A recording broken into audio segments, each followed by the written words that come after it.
जय माता जी दोस्तों। नवरात्रि के दूसरे दिन की आप सभी को ढेरों शुभकामनाएं। जय माता जी दोस्तों, आप सभी का स्वागत है आपके अपने चैनल व्रत कथा में। तो आज हम बात करने वाली हैं एक ऐसे विषय पर जो बहुत ही रहस्यमयी और शक्तिशाली है, गुप्त नवरात्रि। और ख़ास हम जानेंगे गुप्त नवरात्रि के दूसरे दिन की देवी के बारे में, जिनकी पूजा आपको हर संकट से पार लगा सकती है।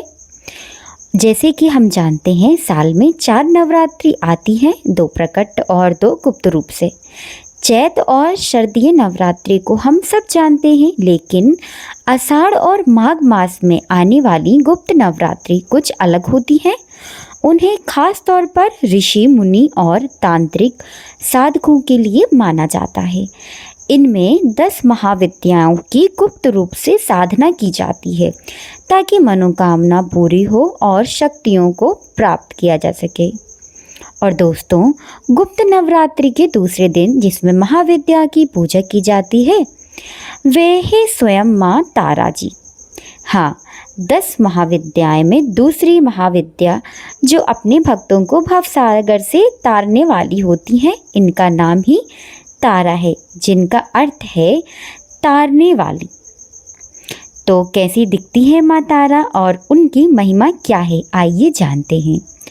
माँ तारा का स्वरूप देवी काली से बहुत मिलता जुलता है। वे नील वर्ण यानी नीले रंग की हैं और उन्हें अत्यंत उग्र माना जाता है। उनके एक हाथ में कैंची, दूसरे में नरमुंड, तीसरे में कमल और चौथे में खड़क होता है। वे गले में मुंडमाला धारण करती हैं। उनकी जीभ बाहर निकली होती है, लेकिन उनका यह उग्र स्वरूप भक्तों के लिए ही बल्कि दुष्ट के संहार के लिए है। जो भक्त सच्चे मन से उनकी शरण में आता है, माँ उन्हें हर संकट से बचाती हैं। वे ज्ञान, मोक्ष और धन धान्य की दात्री हैं। माँ तारा के 3 प्रमुख रूप होते हैं। एक जटा तारा, शत्रुओं का नाश करने वाली। दूसरा नील सरस्वती, बुद्धि और ज्ञान को प्रदान करने वाली। तीसरा होता है उग्र तारा, सभी भय और बाधाओं को दूर करने वाली। अब सवाल आता है कि माँ तारा की पूजा क्यों करें और इससे क्या लाभ मिलता है। तो मित्रों, माँ तारा की साधना विशेष रूप से आर्थिक समस्याओं से मुक्ति यानी धन संबंधित परेशानियों को दूर करने के लिए होती है। ज्ञान बुद्धि की प्राप्ति के लिए, जैसे छात्रों और विद्वानों के लिए अत्यंत फलदायी होती है। शत्रुओं पर विजय यानी अगर कोई आपको परेशान कर रहा है तो उनकी कृपा से मुक्ति मिल सकती है। भूत प्रेत बाधा से मुक्ति यानी नकारात्मक शक्तियों को दूर करने के लिए भी होती है। जीवन मरण के बंधन से मुक्ति के लिए भी माना जाता है कि अगर किसी की कुंडली में बृहस्पति ग्रह कमजोर हो तो माँ तारा की साधना से उसे बल मिलता है। गुप्त नवरात्रि के दूसरे दिन अगर आप माँ तारा की कृपा पाना चाहते हैं तो एक सामान्य पूजा विधि इस प्रकार है, जिसे आप घर पर कर सकते हैं। तो सुबह स्नान करके स्वच्छ वस्त्र को धारण करें। पूजा स्थल पर माँ तारा की तस्वीर या यंत्र स्थापित करें। एक दीपक जलाएं या तेल का या घी का। माँ को लाल फूल, लाल चंदन और मिश्री या बताशे का भोग लगाएं। सबसे महत्वपूर्ण उनके मंत्र का जाप करें। माँ तारा का सबसे सरल मंत्र है ओम ह्लीं स्त्रीं हूं फट या ओम ताराय नमः। आप इन मंत्रों का कम से कम 108 बार जाप कर सकते हैं। इससे पूजा के बाद आपकी सभी मनोकामना माँ के स्वरूप में माँ के सामने रखें। दोस्तों, यह साधना बहुत शक्तिशाली होती है, इसलिए यदि आप तांत्रिक साधना या विशेष अनुष्ठान करना चाहते हैं तो बिना किसी योग्य गुरु के मार्गदर्शन के बिल्कुल ना करें। घर पर आप केवल सरल मंत्र सामान्य पूजा कर सकते हैं। यह थी गुप्त नवरात्रि के दूसरे दिन की देवी तारा की अद्भुत महिमा और उनसे जुड़ी कुछ महत्वपूर्ण जानकारी। मुझे उम्मीद है कि आपको यह वीडियो पसंद आया होगा और आप माँ तारा की कृपा से अपने जीवन के हर दुख से पार पा सकेंगे। आइए मित्रों, इसी के साथ हम जो पौराणिक कथाएं और सबसे प्रचलित कथाएं हैं उन कथा का श्रवण करें। इसमें एक सबसे प्रचलित कथा आती है समुद्र मंथन की कथा में से एक है, जो जब देवताओं और असुरों के बीच समुद्र मंथन हुआ तो उसमें से हलाहल नामक भयंकर विष निकला। उस विष की ज्वाला से पूरे ब्रह्मांड जलने लगा। संसार की रक्षा के लिए भगवान शिव ने उस विष को पी लिया, जिससे उनका कंठ नीला पड़ गया और वे नीलकंठ कहलाए। विष इतना प्रभावशाली था कि भगवान शिव के शरीर में अत्यंत दह यानी जलन होने लगी। शिव जी ने अचेत होने लगे। तब देवी शक्ति ने माँ तारा का स्वरूप धारण किया। माँ तारा ने एक माता के रूप में शिव जी को अपनी गोद में लिया और उन्हें अपना दूध पिलाया। माँ के दूध के प्रभाव से शिव जी के शरीर की जलन शांत हुई और विष का प्रभाव कम हो गया। इसी कारण माँ तारा को माँ के मायामयी रूप में पूजा जाता है, जो अपने बच्चे यानी अपने भक्तों को के कष्टों को खुद ही पी जाती हैं। तो ये थी माँ तारा देवी की कथा, जो बहुत ही वात्सल्य को प्रकट कर रही थी। अब इसी के साथ दूसरी कथा को भी हम बड़े ही प्रेम पूर्वक श्रवण करेंगे। एक अन्य कथा के अनुसार बहुत समय पहले हयग्रीव नाम का एक अत्यंत शक्तिशाली राक्षस था, जिसने स्वर्ग पर अधिकार कर लिया था। देवता उससे पराजित हो गए थे। तब सभी देवताओं ने मिलकर देवी की स्तुति की। देवताओं की पुकार सुनकर देवी के क्रोध से माँ तारा प्रकट हुई। उनका स्वरूप नीला था और वे अत्यंत तेजस्वी थी। माँ तारा और हयग्रीव के बीच भीषण युद्ध हुआ।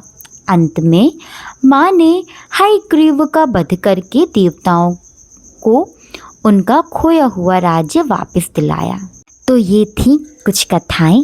माँ तारा केवल एक शक्ति नहीं बल्कि एक माँ की ममता है, जो अपने भक्तों को हर अंधेरे से बाहर निकालती हैं। जिन्हें जैसे उन्होंने महादेव के विष की जलन को शांत किया।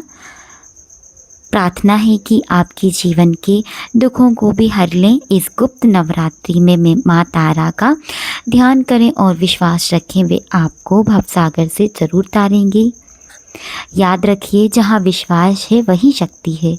माँ तारा की साधना आपको न केवल सांसारिक सुख देती है बल्कि आपको मानसिक रूप से भी निडर बनाती है।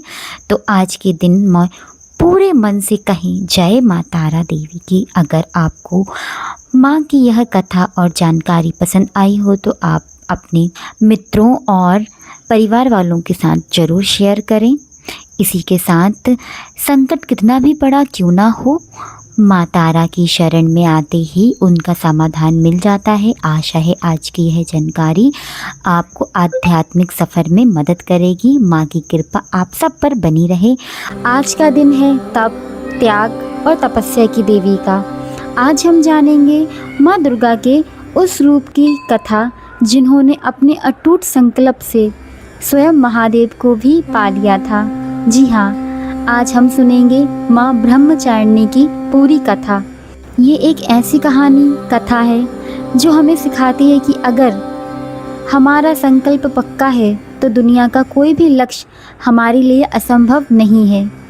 तो इस प्रेरणा से भरी कथा को जानने के लिए वीडियो के अंत तक जरूर बने रहें। एक राजकुमारी जिसने महल के सारे सुख छोड़ दिए और हजारों साल तक जंगल में तपस्या की, जिनके बारे में कोई सोच भी नहीं सकता, ना अन्न ना जल, आखिर क्यों? ऐसा क्या था जो वो पाना चाहती थी? दोस्तों, ये कथा दुनिया की सबसे बड़े दृढ़ संकल्प और अटूट प्रेम की कहानी है। ये कहानी माँ पार्वती के उस शक्तिशाली रूप की है जिसे आज हम सब माँ ब्रह्मचारिणी के नाम से पूजते हैं। आज हम सभी मिलकर सुनने वाले हैं ये कथा। मेरे साथ अंत तक बने रहिएगा, क्योंकि ये कहानी और कथा आपके अंदर एक नई ऊर्जा भर देगा। तो कथा की शुरुआत करते हैं।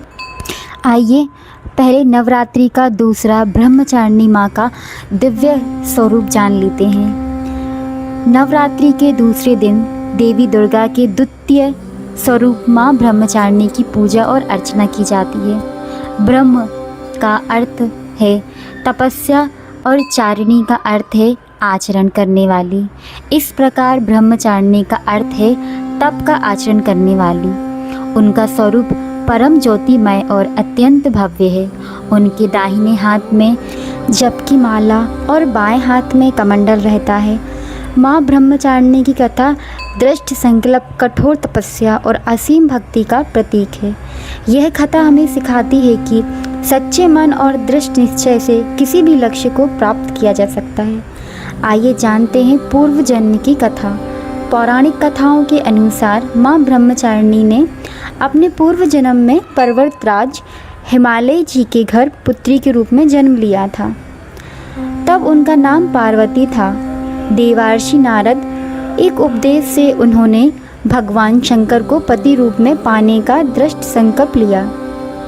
कठोर तपस्या।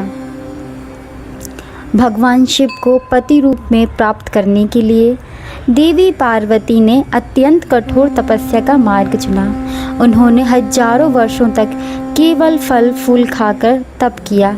इसके बाद सैकड़ों वर्ष तक केवल शाक पर निर्वाहन किया। उनकी तपस्या की कठोरता समय के साथ और भी बढ़ती गई। कुछ दिनों तक उन्होंने कठिन उपवास रखे और खुले आकाश के नीचे वर्षा धूप घोर कष्ट सहे। तत्पश्चात उन्होंने 3000 वर्ष तक केवल टूटे हुए बिल पत्र खाकर भगवान शिव शंकर की आराधना जारी रखी। अपनी इस कठोर तपस्या के कारण उनका शरीर अत्यंत क्षीण हो गया। अपनी तपस्या को और भी कठिन बनाते हुए उन्होंने सूखे बिल्व पत्र खाना भी छोड़ दिया था। कई हजार वर्ष तक वे निर्जला और निराहार रहकर तपस्या करती रहीं। इसके पश्चात अब उन्होंने पत्तों को खाना भी बंद कर दिया। उनका एक नाम अपर्णा भी पड़ गया। उनकी इस अभूतपूर्व तपस्या से तीनों लोक में हाहाकार मच गया। देवता, ऋषि, सिद्धगण और मुनि सभी ने ब्रह्मचारिणी की तपस्या को अभूतपूर्व पुण्यकृत बताकर उनकी सराहना की।